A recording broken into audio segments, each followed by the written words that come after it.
This presentation will introduce and analyze Chapter 7 of our textbook, Training and Development, entitled Using Web Training for E-Learning. Chapter 7 Objectives. Describe need and usefulness of e-learning training programs. Describe various methods and options for development. Recognize factors involved in determining if e-learning is appropriate. Identify the web-based training tools available. Describe and apply appropriate design principles. Apply the needs-based training model. Understanding e-learning. E-learning in the 21st century has become a very important model for training and development. To understand the need for e-learning, I will break down the differences between rapid e-learning and e-learning and what e-learning delivery options are available. There are a few different reasons for the need of e-learning. One is minimizes costs. Key reason for online training is making training more cost-effective by reducing expenses like trainer's fee, cost of manuals, and renting classrooms, and therefore reducing the number of trainees in a classroom. Second, minimizes downtime. E-learning allows seamless integration for work and learning, so trainees can blend their work duties with their training needs. For example, when there is extra time in their workday, employees can quickly complete web-based training. It's ubiquitous learning, anywhere and anytime learning.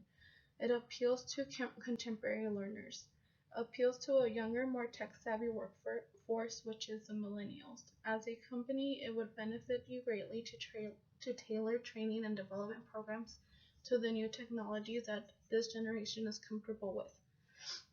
Rapid e-learning allows SMEs, subject matter experts, to create and publish interactive e-learning quickly. Because of the need for speed, less training professionals are being used but are required to produce training programs in a shorter time period. It is not unusual to have one or more trainers work on a training program and complete it within less time than a week. SMEs are contracted to develop the training course instead of instructional designer, someone who develops training objectives, curriculum methods, and assessment instruments. SMEs bring the knowledge in direct contact with the people who need it. So instead of hiring an SME and having the SME advise an instructional designer, the SME does the e-learning training program. E-learning delivery options. Technology used to deliver the training will affect two training dynamics. Synchronous communication occurs in real time and allows trainer and trainee to have a conversation. Asynchronous communication does not allow for a real-time conversation. There's also ways to measure the type of media you're using. Media richness describes the technology's ability to simulate face-to-face communication, and ambiguity is conflicting interpretations of an idea or an issue. First one is face-to-face classroom delivery. Fully synchronous, trainer-directed. High ambiguity allows trainers and trainees to use multiple channels for classroom discussion and high media richness. Next is web video conference delivery. Synchronous, trainer-directed.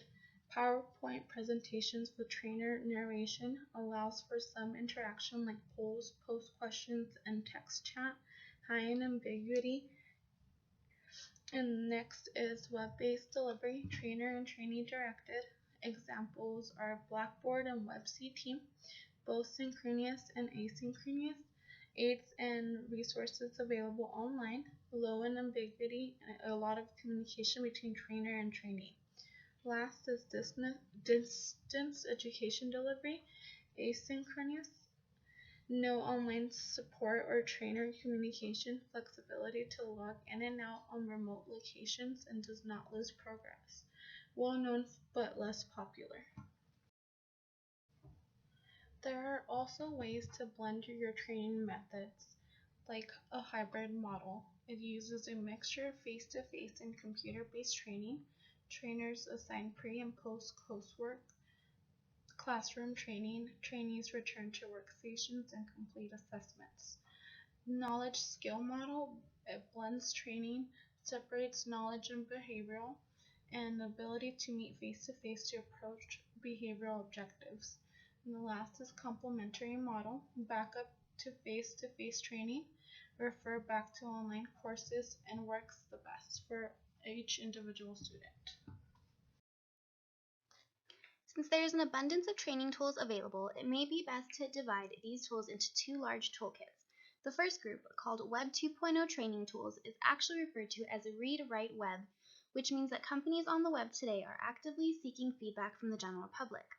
For example, companies may do this by asking their customers to review a product or service they have recently purchased and rate their experience. In addition to this read-write strategy, Web 2.0 also offers a large variety of applications that allow users to post personal information that will in most cases be shared with their peers. Social networking media is actually the largest category of these applications and can be described as interactive software that allow users to create their own profile, establish their list of friends or followers, and share personal information for others to see. Social media can actually be used to facilitate communication between trainers and trainees. Trainers can also create online communities centered around training by creating their own training profiles on social media sites. Wikis are collaborative sites that allow users to share text and other resources by featuring open editing functionality, which allows anyone to edit or even add information to these sites. Wikis prove to be useful tools because they allow students to contribute to the knowledge of their training program. Online forums, however, are composed of online discussions in the form of a series of posts written by users. Because these discussions are saved to the host site, which allows for future access, trainers and trainees can interact and discuss their training program and use these discussions for future reference. Really simple syndication, or RSS feeds, are feeds linked to various websites used to publish frequently updated content, which allows users or trainees to keep up to date on current events. Social bookmarking allows users to save and archive a copy of any website page they visit and can then easily access it at a later time. These bookmarks allow trainers and trainees to easily find websites and information needed for the training program at a later time. Skype is actually invaluable to trainers and trainees because it allows users to make free video and audio calls over the internet. This is a useful tool for training because it allows effective communication even from great distances, which can personalize an online classroom. Podcasts are radio broadcasts or similar programs that are available for download over the internet. With this tool, trainees can easily download a sort of lecture created by the trainer and use it for future reference. YouTube.com is a free social networking site that allows users to create and share videos with their subscribers or anyone else who would want to view them. For example, the video seen in the beginning of this presentation is actually a YouTube video designed to inform viewers about e-learning and its benefits. Twitter.com is a free microblogging service that allows users to send short messages of 140 characters or less called tweets. Because Twitter also allows users to create their own profiles and connect with others, it is oftentimes considered a social networking site as well. Twitter offers trainers and trainees the ability to communicate on their personal computers or mobile devices. Screencasts are defined as a digital recording of a user's computer screen that oftentimes includes voice narration and presentational material. For example, this video is a screencast designed to train viewers on the uses of web training for e-learning. As you can see, screencasts can be used by trainers to teach trainees about an infinite amount of topics. Screenshots are snapshots of a person's computer or mobile device screen. Since screenshots can be customized and edited based on the user's needs, they can enhance presentations and create step-by-step instructions. Since there is a growing need to increase the speed at which training programs are developed, rapid training tools are proven to be very effective and valuable to trainers. Microsoft Office Word and PowerPoint are two examples of rapid training tools. Templates are pre-designed models that have already been created. They can actually help trainers speed up the process of developing a training program because all they would have to do is fill in the fill in the needed information. The pre-designed templates in Word or PowerPoint are also great examples because they can help the user eliminate the process of creating their own design.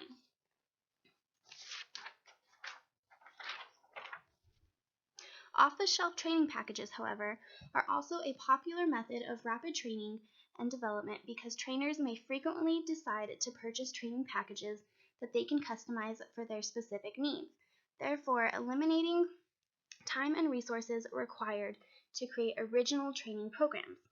Even though these training packages can be customized, the trainer should be aware that some of the off-the-shelf training programs do not embody the trainer's needs. When purchasing these programs, trainers should always ask themselves the following questions. Do we have the necessary funding? Do the strengths of the program match the content that must be delivered? Do the delivery processes match the organization's learning environment? Will this program save enough time to justify the return on investment? Overall, will it provide real cost savings to the organization? Will the organizational culture support the program's learning environment? Will trainees be able to operate the technology required? Do we have the technology to support and maintain the program? Is visible high-level support available for the program and its content? As previously stated, rapid training tools such as Word or PowerPoint contain unique features that help increase the speed at which programs are developed. Rapid e-learning software features are common across software products.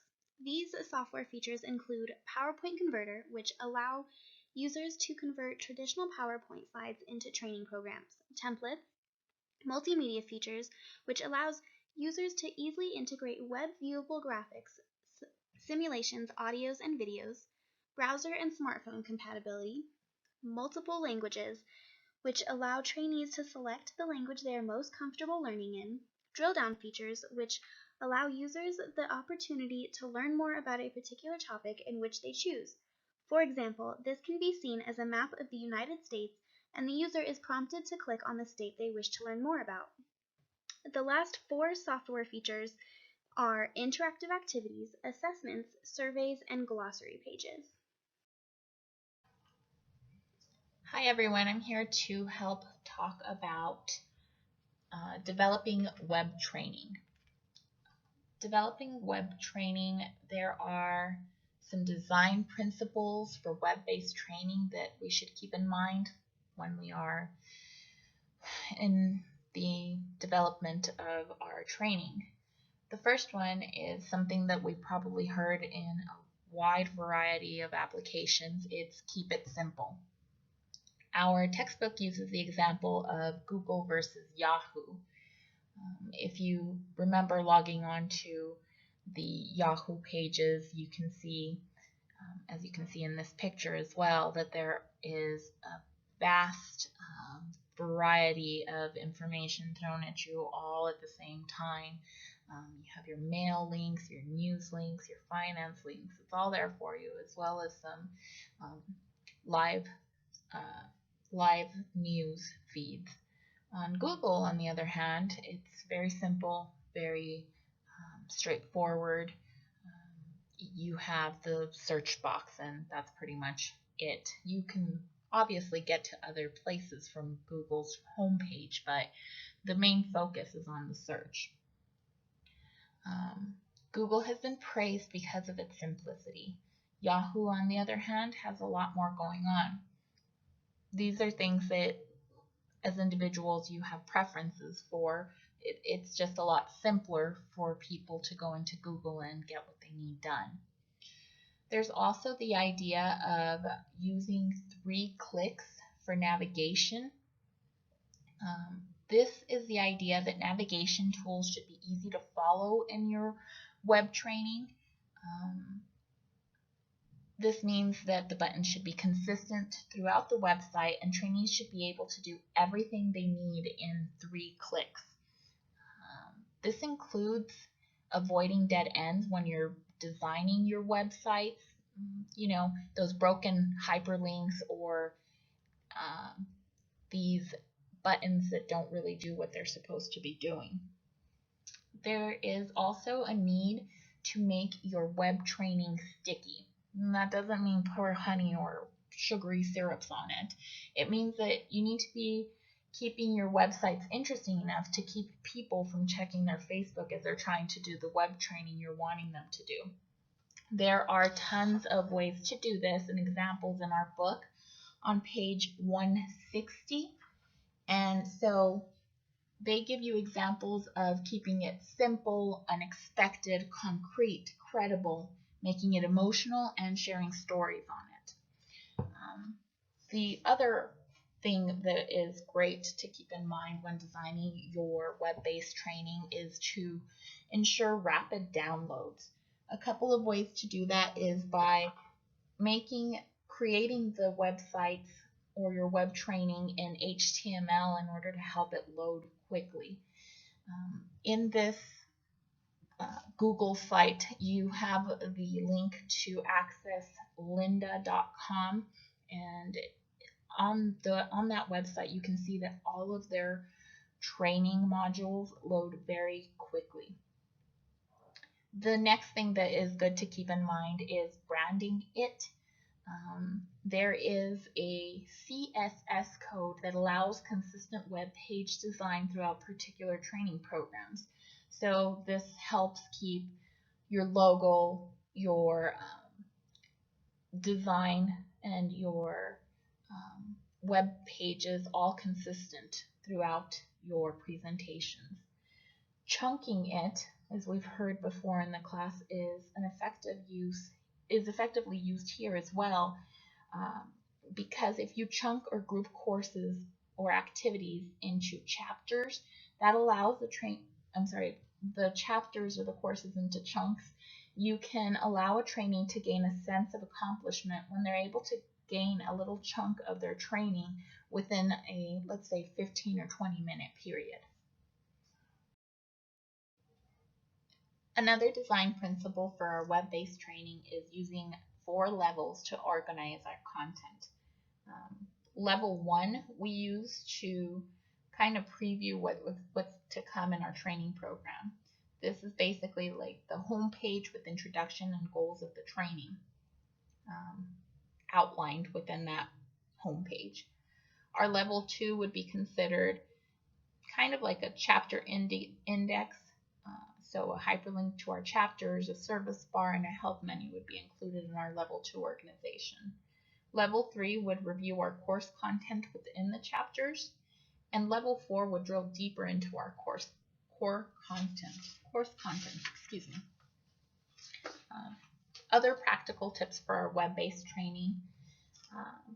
Here we can still apply concepts we learned in chapter 4 with some modifications. So these are the telling, showing, inviting, encouraging, and correcting. For telling, we can use the 4-level organizational structure. You can do this by using slides or web pages and prepare your text to indicate your levels of organization.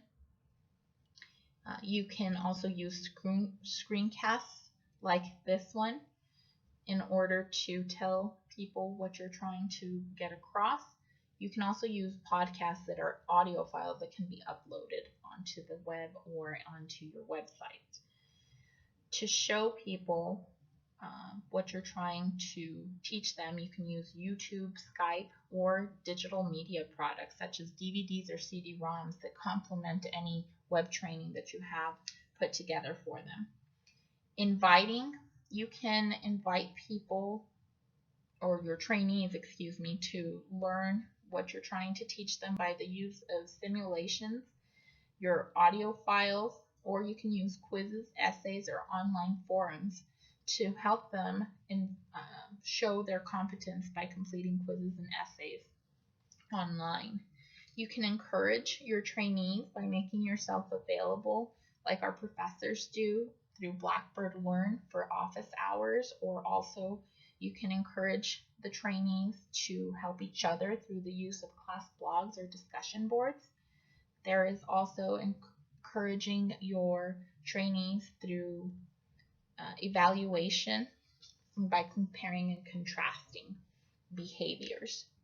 You can correct your trainees by having them correct each other's work through peer assessments. You can have them do self-assessments, or you can give them immediate feedback in the form of emailed evaluations, or you can give them immediate feedback through comments on their assignments. All right, now we're going to discuss using the need-centered training model for e-learning. As you can see here, there's a wheel that helps you analyze the training task. You'll see that there are steps in this that you can analyze the training task, go in to develop the training objectives, organize the training content, determine the training method, select training resources, complete training plan, deliver training, assess training, and so on. In order to analyze the training task, there are two dynamics that should be analyzed, and these are the ambiguity and the media richness. So if something that is to be taught is ambiguous, it would be best to use a media-rich e-learning environment. For example, our book tells us that something that has to do with etiquette and telephone skills that are highly scripted are good for web learning and distance education. To develop our training objectives, you can see on this continuum that there is synchronous and asynchronous. Might have already mentioned these before, but in order to develop your training objectives, the objectives should be observable, measurable, attainable, and specific. Something for cognitive training objectives like knowledge acquisition can be achieved by using more asynchronous technology. Behavioral training objectives like skill development are most suitable for synchronous technologies. On the continuum, like I said, you can see the types of presentation options as they go from one extreme to the other. As I mentioned before, there is a need to organize your training content. Most of the time you use a 4-level approach that we discussed. You also need to set the induction, which is it's important to show how the e-learning will be relevant to the trainees. Allow them to see, hear, and feel the problem. The stimulus variation is important because helping your learners to keep engaged by switching the stimulus is important. There's also a need to help the trainees summarize their learning through closure. To determine your training method, you need to analyze and think about what the best method to deliver your training is going to be. You could do this through listening, through tours or watching videos, through text or reading, through simulation or exercise, or through testing and assessment. There's also a need to select your training resources. Page 166 of our book has resources for instructor training programs, authoring tools, and virtual classrooms, and would be a great start to any instruction that we need to create in our futures. There's also a need to complete training plans. This is the plan that includes your training objectives, your summary training content, the description of your methods, and a description of the presentational aids. This is kind of the walkthrough of web-based training. There's also a need to know how you will deliver your training. This can be done through a traditional classroom, through web or video, web-based, distance education, or through a blended type. So kind of like we do on Blackboard, you can do Blackboard and then you can do web conferencing with your professors. The last thing for training would be to assess your training, and this can be done by the use of surveys or quizzes. You can assess your learning within the chapter, at the end of the chapter, or even at the end of the program. At the end of the program, you can assess the impact of the entire program by focusing on the outcomes as far as cognitive, behavioral, or effective training outcomes. Thank you for watching our presentation and feel free to ask the presenters any questions you may have at this time.